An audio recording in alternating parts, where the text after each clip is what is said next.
बिस्मिल्लाहिर्रहमानिर्रहीम। अस्सलाम वालेकुम स्टूडेंट्स।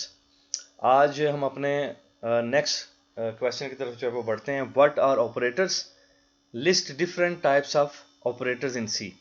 ऑपरेटर्स क्या हैं और सी लैंग्वेज के अंदर जो है वो मुख्तलिफ टाइप के कौन से ऑपरेटर्स हैं वो हम यूज़ करते हैं प्रोग्रामिंग के दौरान। प्रोग्राम जब हम बनाएंगे तो कौन कौन से ऑपरेटर हम इस्तेमाल करेंगे। तो सबसे पहले डेफिनेशन देख लेते हैं और उसके बाद देखते हैं कि कौन कौन से ऑपरेटर जो हैं वो सी लैंग्वेज में मौजूद हैं। तो ऑपरेटर जो हैं वो यहां से मैं शुरू कर रहा हूं जी। यहाँ ऑपरेटर जो हैं वो सिंबल्स हैं, सिंबल्स होते हैं जो कि इस्तेमाल होते हैं परफॉर्म करने के लिए कुछ ऑपरेशंस। किस पे? डाटा पे।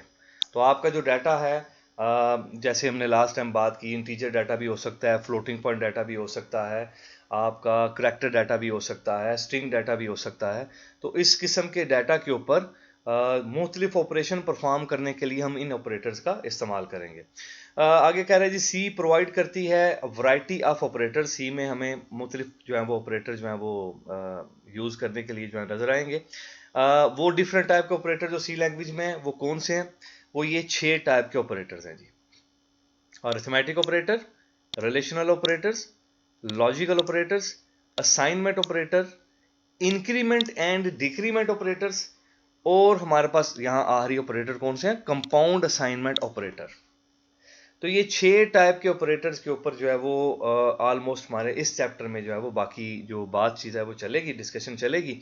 तो इनमें जो पहला ऑपरेटर है अरिथमेटिक ऑपरेटर, ये वाला ऑपरेटर, ठीक है जी, और assignment operator, increment decrement operator, और ये कंपाउंड असाइनमेंट ऑपरेटर। इन चारों ऑपरेटर्स का जो प्रैक्टिकल है वो तो किसी हद तक हमें इसी जो है वो चैप्टर में इंशाल्लाह नजर आ जाएगा। लेकिन ये जो दो ऑपरेटर्स हैं, ये वाले दो जो ऑपरेटर्स हैं, रिलेशनल ऑपरेटर्स और ये लॉजिकल ऑपरेटर्स, इन दो का जो ताल्लुक है वो हमारे पास बनेगा चैप्टर 11 के अंदर, जहां हम जो है वो अपने प्रोग्राम में कंडीशंस कैसे बिल्ड करते हैं, क्रिएट करते हैं, और कंपाउंड कंडीशंस क्या होती हैं और वो कैसे बिल्ड करते हैं। जब हम इन चीज़ों को इंशाल्लाह देखेंगे तो फिर रिलेशनल ऑपरेटर और लॉजिकल ऑपरेटर्स जो है वो मुकम्मल तौर के ऊपर हमें वहां समझ आएंगे। लेकिन यहाँ इस चैप्टर में बाय डेफिनेशन जो है वो इनको एक दफ़ा जो है वो स्टडी करेंगे, डिस्कस करेंगे कि रिलेशनल ऑपरेटर और लॉजिकल ऑपरेटर्स जो है वो बेसिकली क्या करते हैं। तो वो इन डेफिनेशन होगा प्रैक्टिकली इंशाल्लाह इनको चैप्टर नंबर 11 में हम देखेंगे। तो सबसे पहले हमारे पास कौन से ऑपरेटर हैं जी? अरिथमेटिक ऑपरेटर है। मैं साथ साथ कोशिश करूंगा कि हम जो है वो कोड ब्लॉक में या टर्बो सी के अंदर जो है वो टर्बो सी प्लस प्लस के अंदर थोड़ा सा जो प्रैक्टिकल है वो सिनेरियो भी साथ साथ जो है वो चलाते रहें। तो सबसे पहले हमारे पास कौन से ऑपरेटर आ गए? Arithmetic operator. देखें, आप कुछ स्टूडेंट ये भी पूछते हैं, ये सवाल जो है ये लॉन्ग क्वेश्चन है जी। ये अक्सर पेपर में लॉन्ग क्वेश्चन के तौर पे आया है सवाल, ये लॉन्ग क्वेश्चन के तौर पे आया है और ये इंपॉर्टेंट क्वेश्चन भी है। लेकिन जब ये लॉन्ग क्वेश्चन के तौर के ऊपर आएगा तो फिर आपको इन 6 ऑपरेटर्स के ऊपर जो है वो इन शॉर्ट बात करनी पड़ेगी। हर एक की मुकम्मल डिटेल आपको फिर नहीं लिखनी, क्योंकि 8 नंबर का लॉन्ग क्वेश्चन होता है तो फिर आपने मुकम्मल डिटेल नहीं देनी। तो वैसे तो जो है वो ये शॉर्ट क्वेश्चन इसमें से काफ़ी ज़्यादा जो है वो पेपर में आते हैं। बाज़ औक़ात जो है वो असाइनमेंट ऑपरेटर का सवाल, इंक्रीमेंट डिक्रीमेंट का सवाल, कंपाउंड असाइनमेंट ऑपरेटर, बल्कि ऑब्जेक्टिव में भी काफ़ी ज़्यादा इन ऑपरेटर्स के बारे में जो है वो क्वेश्चन पूछा जाता है। ऑब्जेक्टिव्स में भी काफ़ी जो एमसीक्यूज जो हैं वो इनके बारे में आपको पेपर में नजर आएंगे। तो इस सवाल को जो है वो आप हर एंगल से तैयार कर सकते हैं। इसको लॉन्ग क्वेश्चन के तौर पे भी आप तैयार कर सकते हैं, और इन 6 ऑपरेटर्स को शॉर्ट क्वेश्चन के तौर पे भी तैयार कर सकते हैं। ठीक है जी। तो वो इंशाल्लाह हम साथ साथ देखते हैं। तो ये इंपॉर्टेंट एक समझे लॉन्ग क्वेश्चन है जिसमें हम काफ़ी ज़्यादा शॉर्ट क्वेश्चन की बात करेंगे। वो आगे और भी कुछ शॉर्ट क्वेश्चन आएंगे जो इन्हीं ऑपरेटर से रिलेटेड होंगे। तो वो यहाँ उसने मेंशन तो नहीं किए, वो आगे इंशाल्लाह जब हम पढ़ेंगे तो वो भी नज़र हमें आ जाएंगे। तो चलते हैं, सबसे पहले हमारे पास कौन से ऑपरेटर है? Arithmetic operator. तो पहले यहां से स्टार्ट कर लेते हैं। Very simple. अरिथमेटिक ऑपरेटर वो सिंबल हैं जो परफॉर्म करते हैं मैथमेटिकल ऑपरेशंस, जमा तफरीक मल्टीप्लिकेशन डिवीजन, जो ऑपरेशंस हैं आपके डाटा के ऊपर, वो अंडरस्टूड है। यही ऑपरेटर हमारे पास जो है वो आपको कीबोर्ड के ऊपर भी नजर आते हैं कि अगर आपने प्लस करना है, अगर आपने माइनस करना है, सब्ट्रैक्ट करना है, मल्टीप्लिकेशन के लिए यहाँ जो है वो एस्टेरिस्क का जो है वो सिंबल यूज़ होता है, जिसको आप स्टार सिंबल भी कह लेते हैं, और फॉरवर्ड स्लैश जो हम डिवीजन के लिए यूज़ करते हैं। ये शायद आपके लिए कुछ नया हो, ये मॉडुलस ऑपरेटर है। तो ये रिमाइंडर मालूम करने के लिए, यानी दो नंबर को जब आप डिवाइड करते हैं तो जो रिमाइंडर आता है, यानी जो बाकी आपके पास जो डिवीजन में जब आप डिवीजन आपकी पूरी पूरी एक नंबर दूसरे नंबर को पूरा पूरा डिवाइड नहीं करता, तो जो बाकी बचेगा आपके पास वो अगर आपने मालूम करना है रिमाइंडर, तो वो उसके लिए आप मॉडुलस ऑपरेटर यूज करेंगे, बल्कि इसको रिमाइंडर ऑपरेटर भी कहते हैं। मॉडुलस ऑपरेटर को रिमाइंडर ऑपरेटर भी कहते हैं। तो इन चार से तो आप वाकिफ ही होंगे कीबोर्ड के ऊपर, कि अगर आपने अपने प्रोग्राम में एडिशन परफॉर्म करनी है तो प्लस साइन यूज करेंगे, जैसे हम करते भी आ रहे हैं। हमने प्रोग्राम बनाया है, उसमें हम उसको देख भी रहे हैं काफ़ी, वो ऐड का जो प्रोग्राम हमारा साथ साथ चल रहा है। और सब्ट्रैक्शन के लिए आप ये माइनस साइन यूज करेंगे, एस्टेरिस्क जो साइन है या मल्टीप्लिकेशन के लिए यूज करेंगे, और सिर्फ फॉरवर्ड स्लैश डिवीजन के लिए, और रिमाइंडर मालूम करने के लिए मॉडुलस। तो ये 5 जो ऑपरेटर्स हैं ये वाले, ये अर्थमेटिक ऑपरेटर्स हैं। तो जब भी आप मैथमेटिकल ऑपरेशन या अर्थमेटिक ऑपरेशन परफॉर्म करना चाहते हैं अपने प्रोग्राम में, तो आप इन 5 ऑपरेटर का जो है इस्तेमाल कर सकते हैं। यहाँ इनके बारे में वो आपको थोड़ी सी एग्जांपल भी जो है वो दे रहा है, इनका यूज़ भी आपको वो बता रहा है। तो ये आप देख सकते हैं कि जैसे हम अपने प्रोग्राम में लिख रहे हैं, जो हम एक प्रोग्राम सम का लेके चल रहे हैं a+b, तो ये उसी a+b की उसने एग्जांपल दिया। वो कह रहा है फॉर एग्जांपल अगर a में 10 है और b में 5 है, तो a+b क्या करेगा 15। तो ये सिंपल है, ये आप ऑलरेडी जो है वो करते आ रहे हैं। और ये शायद मैं ये नई चीज़ होगी आपके लिए, ये वाली ये। तो अगर a जो है वो 10 है और b 5 है, तो ये कुछ ऐसे हो जाएगा, a मॉडुलस b का मतलब क्या होगा, a मॉडुलस का b का मतलब ये होगा भाई, ये होगा जो हम डिवीजन नॉर्मली जो है वो करते हैं। तो a मॉडुलस b का मतलब क्या होगा, a में क्या है 10, तो a ये हो गया, 10 यहाँ आ गया और 5 हमारे पास। और अब इसको आप डिवाइड करेंगे तो ये पूरा पूरा डिवाइड हो जाएगा हमारे पास। तो ये पूरा पूरा जैसे ही डिवाइड होगा तो बाकी क्या बचा हमें, 0। तो ये 0 है भाई, इसकी बात वो कर रहा है। तो ये रिमाइंडर है, ये रिमाइंडर है जी, ये 0 जो है ना ये वाला, ये हमारे पास रिमाइंडर आ गया। तो अगर ये मालूम आपने करना है तो फिर जो है वो आप रिमाइंडर ऑपरेटर जो है वो यूज करेंगे। बल्कि आगे उसने थोड़ा सा इसके बारे में बताया भी है कुछ, ये some important points about modulus operator. देखें बाकी के बारे में तो सिंपल है, वो आप हम पहले से जानते हैं, प्लस माइनस मल्टीप्लिकेशन डिवीजन के बारे में। तो कौन से ऑपरेटर हैं वो नॉर्मल कीबोर्ड के ऊपर आपको नज़र भी आते हैं। लेकिन ये रिमाइंडर ऑपरेटर, मॉडुलस ऑपरेटर जो है वो, उसके बारे में आपको कुछ जो है वो एक्स्ट्रा एडिशनल कुछ बताने जा रहा है। तो उसमें वो क्या कह रहा है कि मॉडुलस ऑपरेटर को रिमाइंडर ऑपरेटर भी कहते हैं। बिल्कुल सही है जी, हम अभी मैंने ऊपर आपसे बात की कि इसको आप रिमाइंडर ऑपरेटर भी कह सकते हैं। क्यों? क्योंकि इसे हम रिमाइंडर मालूम करते हैं। मॉडुलस ऑपरेटर सिर्फ किन वैल्यूज के साथ वर्कआउट करता है, सिर्फ इंटीजर नंबर के साथ। ठीक है, फ्लोटिंग पॉइंट नंबर्स के साथ आप जो है वो मॉडुलस ऑपरेटर यूज नहीं कर सकते। फॉर एग्जांपल अगर ये ए और बी ये फ्लोटिंग पॉइंट नंबर्स होते, वेरिएबल्स होते, तो फिर आप मॉडुलस ऑपरेटर इनके साथ यूज नहीं कर पाते। ठीक है जी, तो उसका भी एक तरीका है, उसके लिए आगे हम कास्टिंग की जब बात करेंगे तो वहाँ वो इंशाल्लाह वो उसका भी हम जो है वो सोल्यूशन निकालेंगे। तो बहरहाल एक सिंपल रूल यह है कि इंटीजर वैल्यू के साथ सिर्फ मॉडुलस ऑपरेटर को इस्तेमाल किया जा सकता है। मॉडुलस ऑपरेटर जो है वो यूज होता है जी with the division of 0, the result will always be 0। For example वो कह रहे हैं कि अगर आप कुछ मॉडुलस जो है वो मालूम करते हैं इस तरह के एक्सप्रेशन का, तो आप खुद इसमें देख लीजिए इसका रिजल्ट ऑटोमेटिकली 0 होगा। ये तो बिल्कुल ऐसे ही है जैसे 0 ये और 5 ये। तो आप किससे मल्टीप्लाई करेंगे इसको, 0 से ही।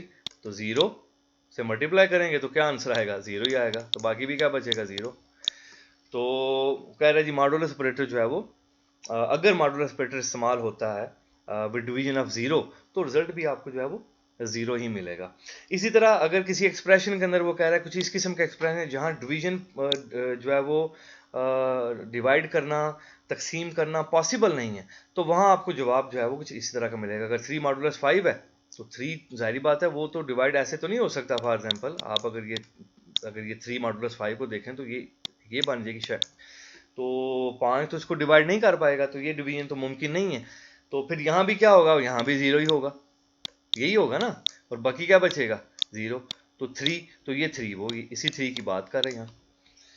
तो ये मॉडुलस ऑपरेटर के बारे में थोड़ी सी एडिशनल इन्फॉर्मेशन जो उसने आपको दी, इसको भी ज़हन में रखिएगा। आगे चल के जब हम चैप्टर नंबर 11 के अंदर स्पेशली इवन ऑड का प्रोग्राम बनाएंगे, जो कि बड़ा पॉपुलर प्रोग्राम है, तो उस इवन ऑड के प्रोग्राम में हम जो है वो मॉडुलस ऑपरेटर का जो है वो इस्तेमाल करेंगे।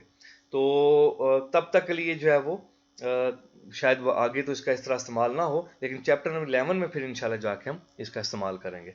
तो ये है हमारे पास जो है वो अर्थमेटिक ऑपरेटर की जो है वो बात अभी जो है वो मॉडुलस ऑपरेटर तक हो गई। आगे कुछ वो थोड़ा सा डिवीजन ऑपरेटर के बारे में भी बता रहा है। अब देखिए पेपर के अंदर जो है वो मॉडुलस ऑपरेटर के बारे में जो है वो सवाल ऐसा इस तरह नहीं आता कि वो कोई शॉर्ट क्वेश्चन पूछे आपसे व्हाट इज मॉडुलस ऑपरेटर। बहुत कम, बहुत रेयर। ना ही वो कुछ ऐसी डिटेल जो है वो कहीं पूछता है इसके बारे में। इसको आपने याद रखना है प्रैक्टिकल सिनेरियो के लिए प्लस ऑब्जेक्टिव के लिए। ये जितना हमने डिस्कस किया है इसको याद रखना है आपने, इसको समझना है आपने, इसके कॉन्सेप्ट को दो चीज़ों के लिए। ऑब्जेक्टिव में तो ये इस तरह की चीज़ें लाजमी पूछता है। जैसे ऑब्जेक्टिव में वो कहेगा कि ये 3 मॉडुलस 5 का बताएं कि क्या होगा आंसर, तो आप बताएंगे कि वो 3 होगा। ठीक है जी, नीचे आपको ऑप्शन दिए होंगे, तो 0 दिया होगा, 5 दिया होगा, 3 दिया होगा, तो उसमें आप कहेंगे जी ये 3 इसमें जो है वो राइट आंसर है। तो ऑब्जेक्टिव में वो आपको एक तो नंबर का डॉज इसमें जो है वो लाजमी देगा, तो ये ना हो कि वो मार्क्स आपके हाथ से निकल जाएं अगर आपने इस कॉन्सेप्ट को, इसके इस्तेमाल को जो है वो आपका पता नहीं है। इसी तरह आप जब प्रोग्राम्स बनाएंगे आगे, स्पेशली इवन आर्ट का जैसे मैंने प्रोग्राम कहा है, तो वहाँ भी वो इस रिमाइंडर ऑपरेटर का इस्तेमाल करेगा। जो है वो वहाँ भी डिवीजन का कहीं इस्तेमाल होगा, तो इसलिए वो इन चीज़ों के बारे में आपको साथ बता रहा है। तो ये नहीं है कि ये डिवीजन के बारे में जो है वो कोई आपके पेपर में ऐसा कोई सवाल आएगा। इसको आप जो है वो सेमी जो है वो शॉर्ट क्वेश्चन के तौर पे आप याद रख सकते हैं, सेमी शॉर्ट क्वेश्चन। ठीक है जी, तो इस पॉइंट ऑफ व्यू से आप जो है वो इनको देख सकते हैं। इसको भी मैं लिख देता हूँ, semi short, semi important short question. ठीक है जी, उसमें इसको मार्क कर दिया मैंने एसएस के साथ। आप अपने हिसाब से जो भी उसको करना है वो कर लीजिए। तो डिवीजन के बारे में भी कुछ वो बताना चाह रहा है। क्या बताना चाह रहा है? कह रहा है जी कि जो मैनिपुलेशन है डिवीजन ऑपरेटर की, यानी डिवीजन ऑपरेटर का जो इस्तेमाल है, आप जो करेंगे इस्तेमाल, वो कह रहा है वो जरा मुख्तलिफ है। किससे? बाकी ऑपरेटर से। बाकी ऑपरेटर कौन से? वो प्लस माइनस जो ऑपरेटर है, डिवीजन ऑपरेटर, जो ये मल्टीप्लिकेशन ऑपरेटर है, वो क्या भाई मुख्तलिफ है इसमें? वो मुख्तलिफ ये है, कह रहा है the result of division operation हमेशा जो है वो इंटीजर में ही होगा। अगर आप दो नंबर को डिवाइड करते हैं तो रिजल्ट कह रहा है हमेशा इंटीजर में ही आएगा, अगर अगर अगर दोनों जो डिवाइड होने वाला है और डिवाइड करने वाला, ठीक है जी, दोनों क्या हैं? दोनों इंटीजर्स हैं, डिवाइडेंड भी और डिवाइजर भी। तो दोनों अगर इंटीजर्स हैं तो रिजल्ट भी आपका क्या मिलेगा? आपको इंटीजर ही मिलेगा। ठीक है जी। और जो आपका आपके क्वेश्चन का जो फ्रैक्शनल पार्ट होगा वो ऑटोमेटिकली इग्नोर हो जाएगा। ये आगे उसने लिखा हुआ है, the fractional part of the question is truncated. तो जो दो नंबर्स को जब आप डिवाइड करते हैं और जो ऊपर वैल्यू आती है उसको हम क्वेश्चन कहते हैं, तो उसमें जो फ्रैक्शनल पार्ट होगा, इशारे के बाद वाला हिस्सा, वो इग्नोर हो जाएगा। उसकी मिसाल भी उसने आगे आपको दे दी है। फॉर एग्जाम्पल वो कह रहा है 7.0 2.0 जब आपस में डिवाइड होंगे तो दोनों फ्लोटिंग नंबर है, फ्लोटिंग पॉइंट नंबर है, बिल्कुल फ्लोटिंग पॉइंट नंबर है। इसका आंसर तो बिल्कुल यही आएगा, 3.5 आएगा, जो कि खुद एक रिजल्ट भी क्या है? फ्लोटिंग पॉइंट है। लेकिन कह रहे जब आप 7/2 को डिवाइड करेंगे ना, अब ये दोनों इंटीजर्स हैं, 7 भी इंटीजर है, 2 भी इंटीजर है, तो कह रहे हैं इसका रिजल्ट ये आएगा। यानी कि वो कह रहा है कि जब आप ऐसे करेंगे 7 और 2, तो यहां 2 3 से मल्टीप्लाई होगा, हमारे पास यहाँ 6 आ गया और ये 1 रिमाइंडर हमारे पास आ गया। वो कह रहा है कि यहाँ अब आप फर्दर नहीं बात होगी, ये रिजल्ट यही माना जाएगा, ये 3 ही रिजल्ट होगा। वो इसकी बात कर रहा है, ये 3 की बात कर रहा है। ठीक है जी, क्यों? क्योंकि दोनों इंटीजर जब होंगे तो वो कह रहा है रिजल्ट हमेशा जो है वो आपका इंटीजर होगा। अगर दोनों फ्लोट हैं तो फिर रिजल्ट जो है वो आपका जो है वो फ्लोट आएगा।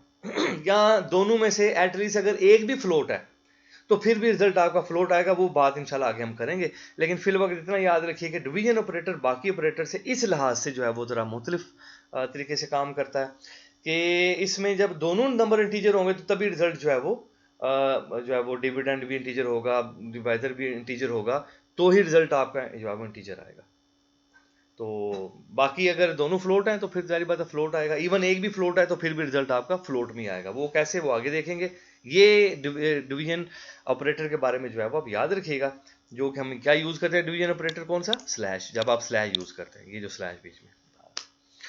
तो ये प्रोग्रामिंग पॉइंट ऑफ से चीज़ें जो है वो आपकी तैयार करवा रहा है, ठीक है जी। ये ना सुनिए कि आपकी कोई मैथ की बड़ी बेसिक सी क्लास हो रही है जिसमें जमा तफरीक जो हम सीख रहे हैं। ये मैथ की बेसिक सी क्लास नहीं है, ये वो क्रिटिकल इश्यूज हैं जब आप नंबर्स के साथ जो है वो इन ऑपरेटर्स को यूज़ करेंगे एक्सप्रेशन के अंदर, मैथ के एक्सप्रेशन के अंदर अपने प्रोग्राम में। तो फिर जब आपको कुछ अनएक्सपेक्टेड रिजल्ट आएंगे तो फिर आपको उस वक्त थोड़ी कन्फ्यूजन होगी। तो इसलिए वो चीज़ें पहले से ही आपको बता रहा है, वो आपको बेसिक मैथ जो है वो यहाँ नहीं सिखा रहा। तो वो प्रोग्रामिंग पॉइंट ऑफ व्यू से ये सारी चीजें वो आपको जो है वो बता रहा है। तो यहाँ वो कह रहा है कि ये जो क्वेश्चन है ना, इसका जो ये पार्ट है जो ये आना था, ठीक है जी, इसकी वो बात कर रहा है। ये 3.5 तो कह रहा है ये जो 0.5 वाला हिस्सा ना, ये वाला हिस्सा, ये वाला हिस्सा ये इग्नोर हो, ये ट्रंकेट हो जाएगा, काट दिया जाएगा, बीच में से छोड़ दिया जाएगा, ठीक है जी। तो ये डिवीजन ऑपरेटर की बात भी हमारे पास ऐसा ही थोड़ी सी जो उसने बताई है वो हमारे पास मुकम्मल होगी। तो यहाँ हमारे पास अरिथमेटिक ऑपरेटर की बात भी समझे खत्म हो गई। तो ये जो पहले ऑपरेटर थे, ये पहली टाइप क्या थी, अरिथमेटिक ऑपरेटर। तो अरिथमेटिक ऑपरेटर के बारे में दो मेन हमें चीजें बीच में देखने को मिली। एक मॉडुलस ऑपरेटर की बात हमने की, और दूसरा डिवीजन ऑपरेटर जो दूसरे ऑपरेटर से जरा मुख्तलिफ काम करता है, उसके बारे में उसने आपको बता दिया, ताकि जब हम प्रोग्राम बना रहे हो तो कंफ्यूजन ना हो। तो यहां तक तो हुई अरिथमेटिक ऑपरेटर की बात। थोड़ा सा और आगे चलते हैं। अरिथमेटिक ऑपरेटर्स के बाद वो एक बड़ा इंपॉर्टेंट शॉर्ट क्वेश्चन है, तो अब उसके ऊपर हम बात करने लगे हैं जी। तो नेक्स्ट हमारे पास इंपॉर्टेंट शॉर्ट क्वेश्चन है, ये बड़ा इंपॉर्टेंट शॉर्ट क्वेश्चन है, पेपर में अक्सर वो पूछता है, व्हाट इज एक्सप्रेशन और अरिथमेटिक एक्सप्रेशन क्या होता है। सिंपल भी है, आसान भी है, लेकिन इंपॉर्टेंट है। तो पहले तो एक्सप्रेशन की डेफिनेशन पढ़ लेते हैं, और मैथ में आपने अक्सर जारी बात की डेफिनेशन जो है वो देखी भी होगी।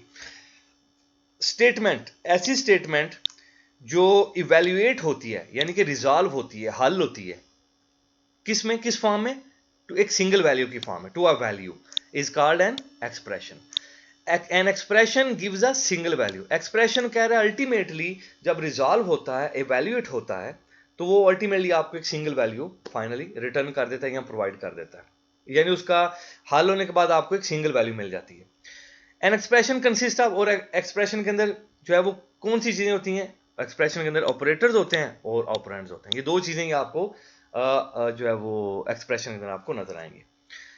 ऑपरेटर जैसे ऊपर अभी हमने पढ़े अरिथमेटिक ऑपरेटर, ऑपरेटर वो सिंबल्स होते हैं जो कि परफॉर्म करते हैं कुछ ऑपरेशन, और ऑपरेंड्स वो वैल्यूज होती हैं जिनके ऊपर उन ऑपरेटर्स ने परफॉर्म करने होते हैं कुछ ऑपरेशंस। सिंपल होगी बात, ठीक हो गया कि एक एक्सप्रेशन जो है वो दो चीजों के ऊपर मुश्तमिल होता है, ऑपरेटर्स के ऊपर और ऑपरेंड्स के ऊपर। ऑपरेटर वो सिंबल्स हैं जो कोई ऑपरेशन परफॉर्म करेंगे, और ऑपरेंड्स वो वैल्यूज हैं। ऑपरेंड आपके वेरिएबल भी हो सकते हैं, कांस्टेंट भी हो सकते हैं। ऑपरेंड्स वो वैल्यू हैं जिनके ऊपर उन ऑपरेटर ने ऑपरेशन परफॉर्म करना है। अब वो कह रहा है ऑपरेंड्स जो हैं वो आपके कांस्टेंट भी हो सकते हैं, वो आपकी वेरिएबल भी हो सकते हैं, बिल्कुल ठीक है जी। और एन एक्सप्रेशन में भी may consist of any number of operator and, और एक एक्सप्रेशन के अंदर वो कह रहे हैं जितने मर्जी आप ऑपरेटर और ऑपरेंड का जो है वो इस्तेमाल कर ले, लेकिन आपका सिंटेक्स बिल्कुल ठीक होना चाहिए, ठीक है जी, आपका सिंटेक्स ठीक होना चाहिए। अभी हम प्रैक्टिकल में उसको जो है वो आगे देख भी लेंगे, टाइम के लिहाज से हम देखेंगे तो इंशाल्लाह इसका प्रैक्टिकल भी इन चीज़ों का थोड़ा सा देख लेंगे। तो जैसे ये नीचे एग्जाम्पल वो दे रहा है आपको। पहले तो अरिथमेटिक एक्सप्रेशन की डेफिनेशन है कि ऐसा एक्सप्रेशन या एक्सप्रेशन की ऐसी टाइप जिसमें सिर्फ अरिथमेटिक ऑपरेटर का इस्तेमाल हो, उसको हम कहते हैं अरिथमेटिक एक्सप्रेशन। एक्सप्रेशन की ऐसी टाइप जिसमें सिर्फ अरिथमेटिक ऑपरेटर का इस्तेमाल हो रहा है, उसको हम कहेंगे अरिथमेटिक एक्सप्रेशन। और अरिथमेटिक एक्सप्रेशन जो है उसमें जाहिर बात है इंटीजर्स भी हो सकते हैं, उसमें फ्लोटिंग पॉइंट नंबर्स भी हो सकते हैं।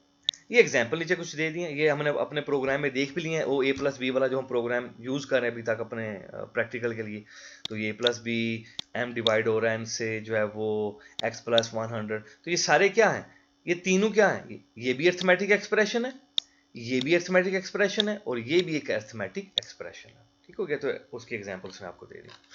तो ये एक इंपॉर्टेंट क्वेश्चन है कि एक्सप्रेशन क्या होता है और अरिथमेटिक एक्सप्रेशन को एक्सप्लेन करें, तो आप इसको जो है वो याद कर लीजिएगा, मार्क भी कर लीजिएगा। उसके बाद एक और इंपॉर्टेंट शॉर्ट क्वेश्चन आ गया, ये उससे भी इंपॉर्टेंट शॉर्ट क्वेश्चन है और ये थोड़ा समझने वाला भी है। यहां वो पूछ रहे हैं आपसे, what is meant by data type of an expression. Expression की डेटा टाइप से क्या मतलब है आपका? What is meant by data type of an expression.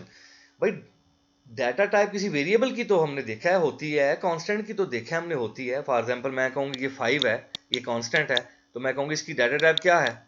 मेरे हिसाब से मैं कहूंगा जी इसकी डेटा टाइप इंट कह लें। हम कहते हैं जी इंट ए, तो ये भी हमें साफ नजर आ रहा है कि ये एक वेरिएबल है और उसकी डाटा टाइप क्या है? इंट है, इंटीजर है। लेकिन एक्सप्रेशन की डाटा टाइप से क्या मतलब है? तो उसका मतलब वो यहां देख लेते हैं कि उससे वो क्या मुराद ले रहा है। कह रहा है डाटा टाइप एक्सप्रेशन के अंदर, data type of an expression जो है, किसी भी एक्सप्रेशन की जो डाटा टाइप है वो डिपेंड करती है किसके ऊपर? ऑपरेंड्स की टाइप्स के ऊपर। किसके ऊपर?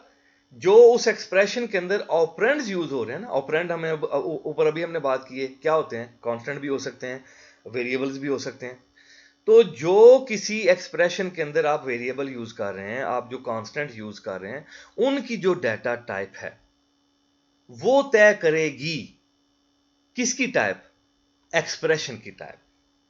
ठीक हो गया? फॉर एग्जांपल कह रहा है कि एक्सप्रेशन का रिजल्ट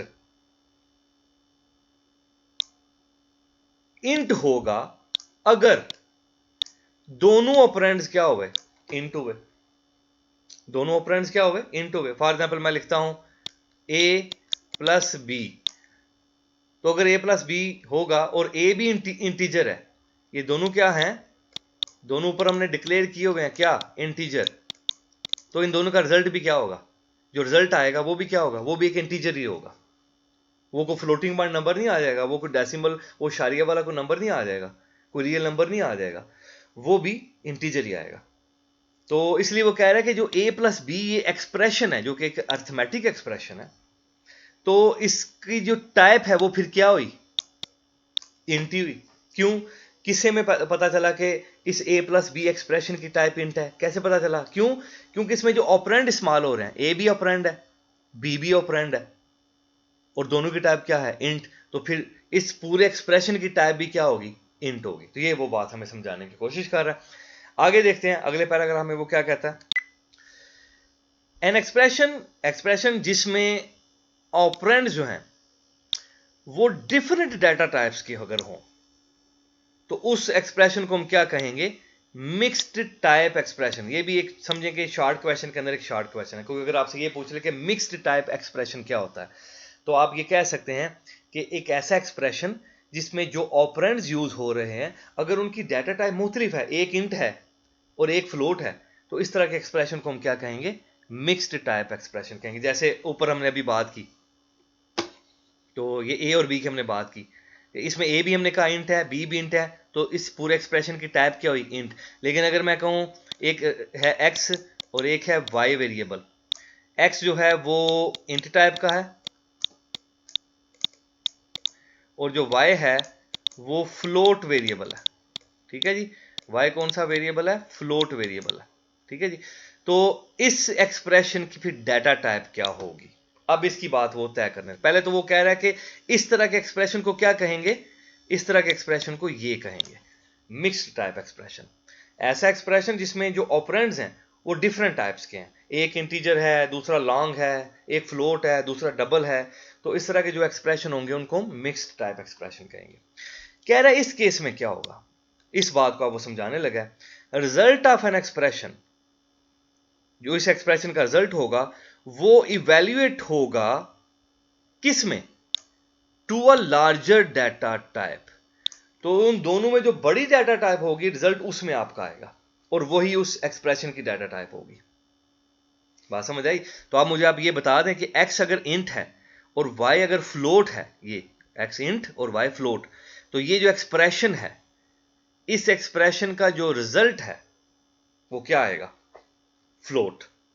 समझ आई? क्योंकि फ्लोट इंटीजर से बड़ी डाटा टाइप है। अब आप सोच रहे होंगे कि वो बड़ी डाटा टाइप कैसे होगी? जारी बात है, आपने ऊपर हमने पिछले लेक्चर में हमने बात की है कि इंटीजर मेमोरी में कितने बाइट्स ले रहा है, 2 बाइट। फ्लोट कितने ले रहा है, 4 बाइट ले रहा है आपके।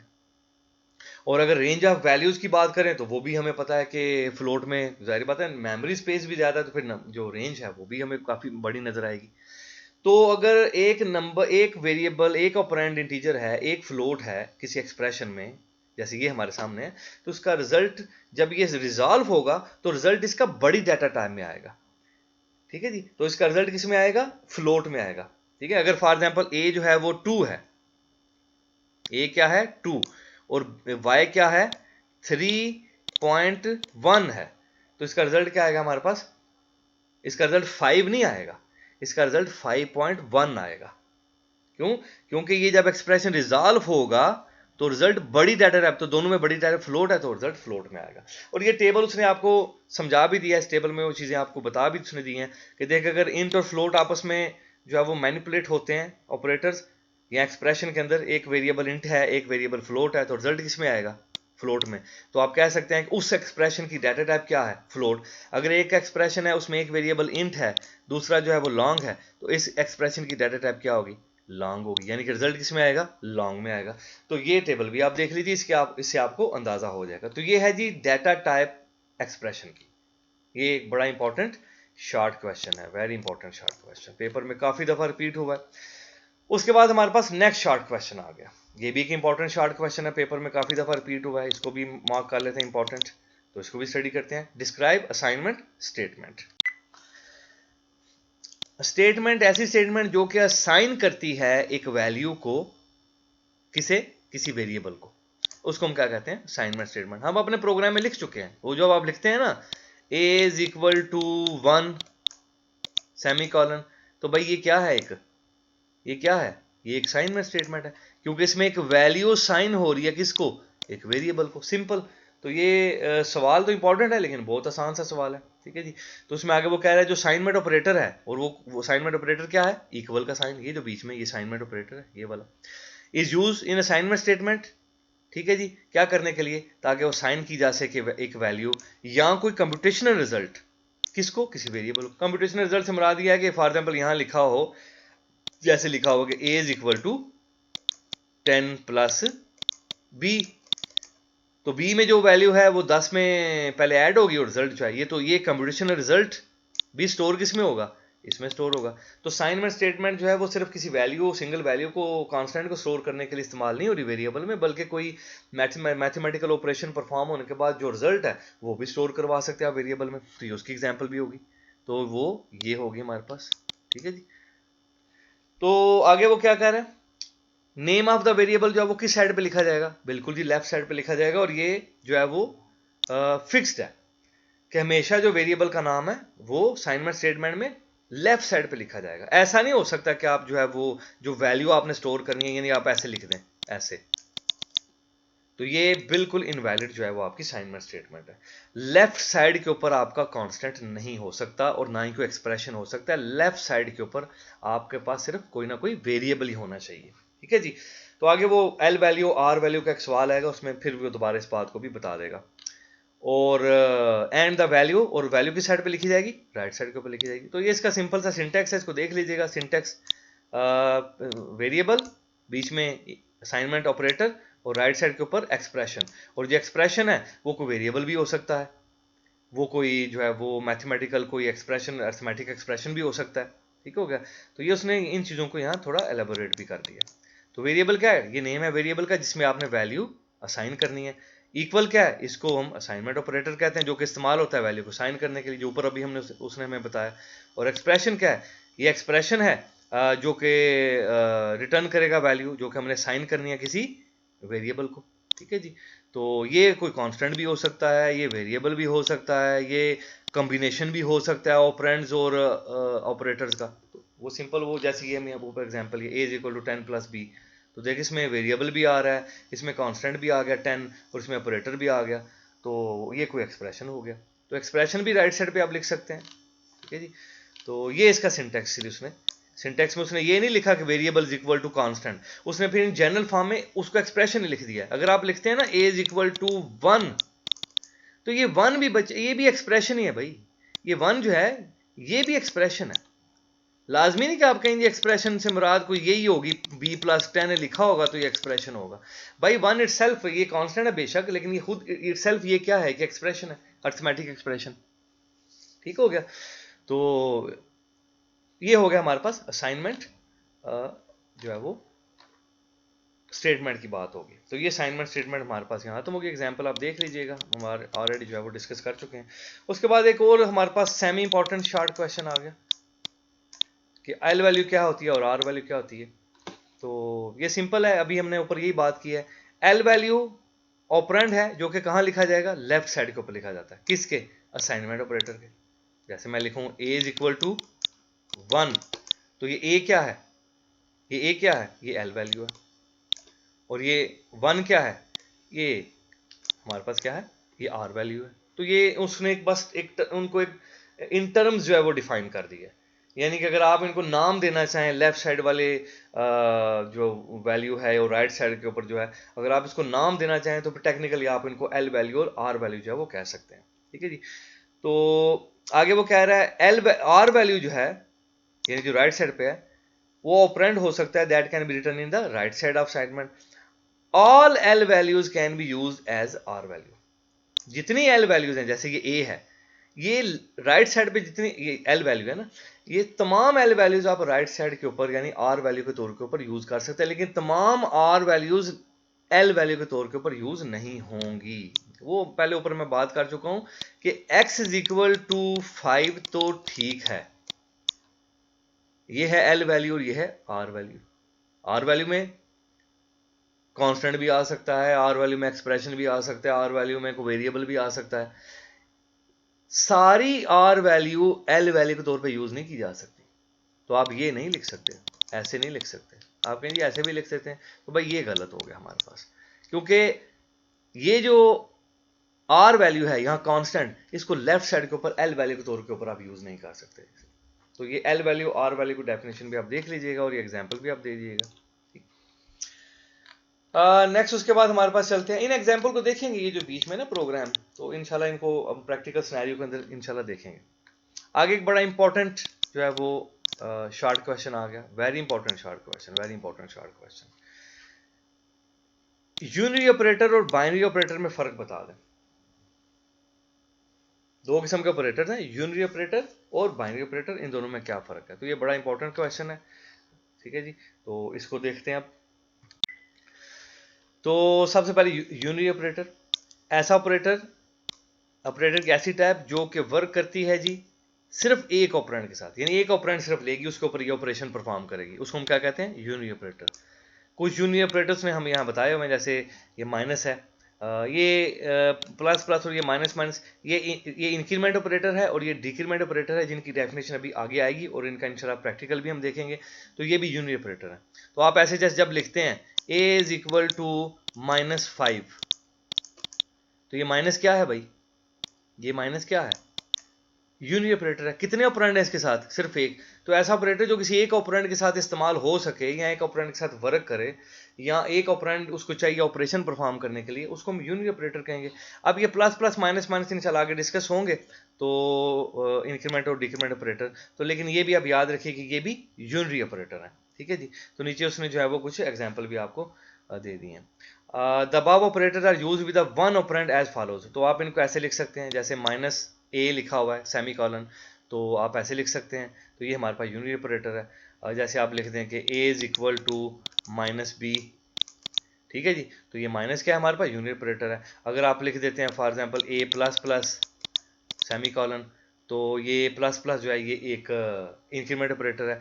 आप लिख देते हैं फॉर एग्जांपल a-, तो ये एक डिक्रीमेंट ऑपरेटर है। ये ऑपरेटर काम क्या करते हैं, इंक्रीमेंट डिक्रीमेंट, ये तो बात की बात है, ये तो इंशाल्लाह उस डेफिनेशन में देखेंगे। अभी सिर्फ हमारा इतना ही जानना था कि यूनरी ऑपरेटर क्या होता है। इसी तरह बाइनरी ऑपरेटर बिल्कुल सिंपल है, ऐसे ऑपरेटर जो दो ऑपरेंड के साथ वर्कआउट करते हैं उनको बाइनरी ऑपरेटर कहते हैं। और ये तो हमारे सारे जाने पहचाने, अभी हम अर्थमेटिक ऑपरेटर ऊपर पढ़ के आए हैं, तो सारे बाइनरी ऑपरेटर हैं। जब आप लिखते हैं a+b, तो प्लस जो है वो बाइनरी ऑपरेटर है, क्योंकि दो ऑपरेंड इसको चाहिए ऑपरेशन परफॉर्म करने के लिए, या ये दो ऑपरेंड के ऊपर ऑपरेशन परफॉर्म कर सकता है। ठीक है। इस तरह ये माइनस भी है, इस तरह मल्टीप्लिकेशन भी, इस तरह डिवीजन भी, मॉडुलस भी, ये भी ऊपर हम देख के आए हैं कि दो ऑपरेंड के साथ जो है वो ऑपरेशन परफॉर्म करते हैं। तो इनकी एग्जांपल भी उसने नीचे आपको दे दी है। तो ये हो गया हमारे पास यूनियन ऑपरेटर और बाइनरी ऑपरेटर में जो है वो क्या फ़र्क है। तो इसको भी आप देख लीजिएगा, इंपॉर्टेंट जो है वो क्वेश्चन है। ठीक है जी। तो अभी मेरे ख्याल में आगे टाइम हमारे पास थोड़ा कम हो गया। तो बाकी ये जो हमारे शॉर्ट क्वेश्चन है, ये बड़े इंपॉर्टेंट शॉर्ट क्वेश्चन है। इनको और ये जो पीछे भी हमने बातें की हैं सारी, इनका कोई प्रैक्टिकल सिनेरियो जैसे इंशाल्लाह आगे हम अगले लेक्चर में जो है वो बाकी शॉर्ट क्वेश्चन भी करेंगे, तो फिर इनको प्रैक्टिकल सिनेरियो के अंदर भी हम इंशाल्लाह देखेंगे। आप खुद से ये जो प्रोग्राम बीच में आपको नज़र आ रहे हैं, ये आप खुद से बना के इनको रन करके टर्बो C++ में या कोड ब्लॉक्स के अंदर जो है वो चेक कर सकते हैं। तो फिर इंशाल्लाह मैं भी इनका प्रैक्टिकल आपके साथ जो है वो इंशाल्लाह एक दफ़ा परफॉर्म आपको करके बताऊंगा कि यूनियन ऑपरेटर, बाइनरी ऑपरेटर, या ये जो नीचे शॉर्ट क्वेश्चन आएंगे इनके ऊपर भी बात करेंगे। आज के लेक्चर में फिल वक्त इतना ही। अगर कोई सवाल है तो चैट बॉक्स में लिख दें, इंशाल्लाह नेक्स्ट फिर आगे जो है वो अगले शॉर्ट क्वेश्चन के ऊपर बात करेंगे। शुक्रिया जी।